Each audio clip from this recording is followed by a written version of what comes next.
6 commissions వేసినారు. 6 commissions.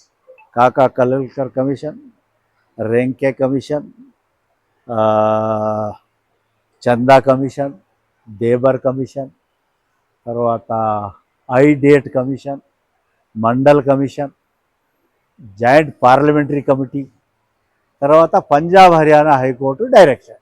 ఇగో ఇన్ని వీళ్ళంతా కలిసి బంజారాలను ట్రైబ్స్ చేయాలని కూడా వేల కోట్లు ఖర్చు చేసి కమిషను రిపోర్ట్లు ఇచ్చినాయి. కానీ ఆ రిపోర్ట్లను ఏ ప్రభుత్వం పట్టించుకోలేదు.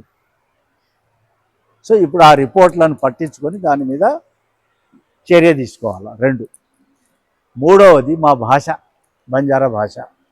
బంజారా భాషను మన గౌరవ ముఖ్యమంత్రి గారు తెలంగాణ అసెంబ్లీలో రెజల్యూషన్ పాస్ చేసి దీన్ని 8వ షెడ్యూల్లో కలిపి దీన్ని అభివృద్ధి చేయాలని చెప్పి కేంద్రానికి పంపించారు.